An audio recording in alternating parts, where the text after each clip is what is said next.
Okay, so no. Obviously. The title was purely clickbait. Everyone knows that this show is amazing, and it deserves all of the hype that's behind it, especially considering the hype has been building up over the last 9 years, with fans eagerly awaiting whatever Attack on Titan had in store next for the next seasons.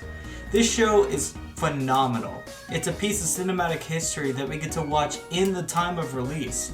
Attack on Titan has been a groundbreaking show, and not just in the anime community. People from all over love this show, even if they've never liked anime before. That's truly how special this show is. Now, honestly, I could end the video there because I answered the question I put in the title. But let's delve a little deeper into why this show has taken the hearts of so many, and why it's as popular as it is.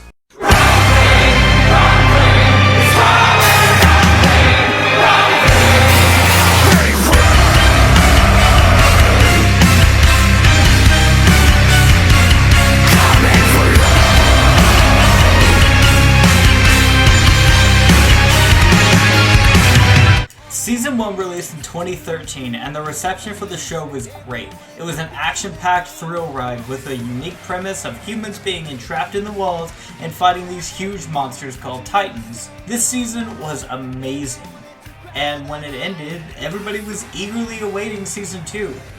Then they waited some more. Then some more waiting. And then everyone forgot. Then Season 2 showed up out of the blue, and it was amazing. Well, not to everyone. A lot of people really viewed this show negatively after Season 2 because it wasn't as action-packed as the first.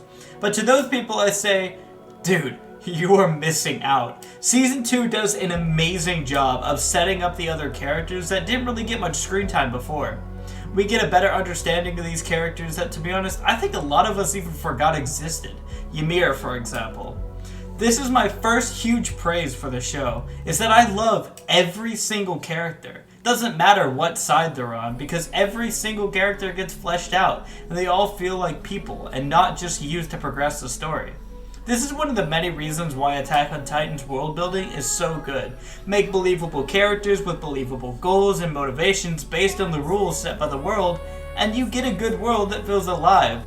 The show stays true to the rules that it sets up. People die all the time. Some are the major main characters, and some are just some minor characters. And because of this, the story becomes unpredictable, and you truly have no idea how anything will play out. So many shows nowadays I feel like are extremely predictable, and it kind of ruins the experience for me.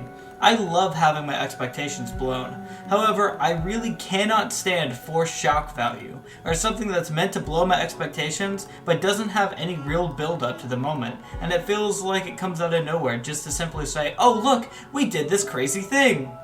I'm looking at you, Rise of Skywalker. Everything in Attack on Titan is built up organically, and when something is revealed it makes sense. When Reiner and Bertholdt,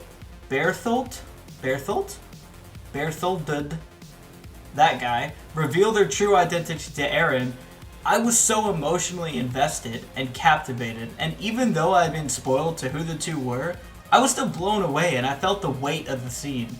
Even now, rewatching this scene, I swear to God I'd tear up.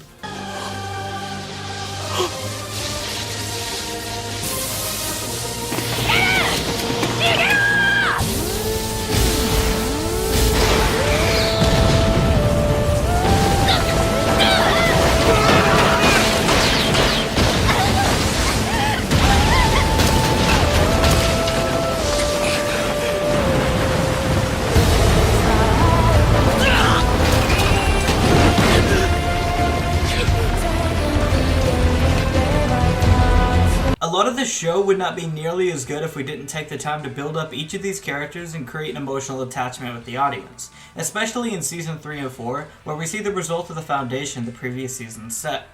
All of the crazy action scenes that were beautifully animated would feel empty if we didn't have the narrative and the characters to back up their actions. Now I know Season 4 has been out for a little while, but I'm sure some of you, for whatever reason, still haven't seen it. So I'm going to be spoiling a few things from that season from here on out. Eren in Season 4 is a completely different man than we see in Season 1. In Season 1, Eren is a brash, emotionally driven kid who views the world in a very naive way, only ever thinking of killing the Titans. Eren in Season 4 is a hardened man who has obviously been through some shit. His entire demeanor is the complete opposite of the kid he once was. He kills innocents, hurts his friends, and defies the military, all to achieve his goals, and proving his drive and resolve to throw away his humanity. Since Season 1, we can see Eren's dark descent to where he is now. Everything he had been through has changed him forever. And at the end of Season 3, when Eren's on the beach, you can see all of his drive, ambition, and hope that he had in Season 1 has been completely drained from his eyes. Eren's drastic change isn't the only thing that's built up to so well in this show. Throughout the story, we are fed very small bits of information that guides us to what we find in Eren's basement, from the obvious Titan shifters to Eren's weird line that isn't so weird now. 君には何が見える? 敵は何だと思う? Now that we are finally at the end, it truly feels as though everything was always building up to this moment from the beginning. Isayama had completely crafted the story with the ending in mind first and built up a narrative trying to achieve that end. The show isn't finished yet and I'm beyond excited to see how it ends. I've been very fortunate enough to stay spoiler free, so this season will be me going in completely blind. I might even do a video on my thoughts for Season 4 Part 2 after its conclusion to give my opinion on it. So I wanted to do a little segment on Gabby and her parallels with Eren. Eren in Season 1, we see his hometown demolished by the Titans after the Colossal Titan broke down the gate. Titans massacred the people of Shiganshina, and Eren's mom was unfortunately killed in this event.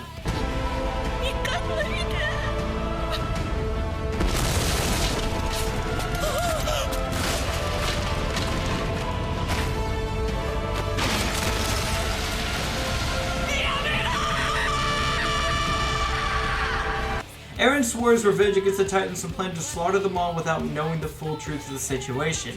He was fueled by so much hatred and rage. Everyone hates Gabby, right?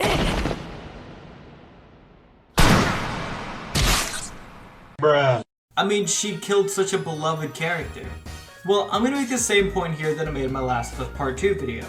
Eren infiltrated Marley, murdering thousands, as well as the Warhammer Titan. Gabby's friends were included in the people who were killed by Eren on his attack on Marley. Much like Eren, Gabby became fueled with hatred and swore revenge against Eren, going after the ship on the escape from Marley. She murders Sasha out of pure hate to hopefully get back at the people who killed her friends and neighbors. This is where Attack on Titan draws a very clear moral gray area with its villains. They aren't really villains, they're just people. Everyone in this story is just a human, each with their own lives, love, passion. These people were caught up in a series of events that they should have never been in. Everyone in the show has suffered tremendously, and Isayama makes sure that you sympathize with the enemy. Which is amazing that he managed, considering that we watched 3 previous seasons of our enemies making our main characters suffer. I love narratives like this where there is no bad guy. Attack on Titan is a show that in 4 seasons shows the horrors and tragedies of war. So is it overhyped? No, of course not. It's just right.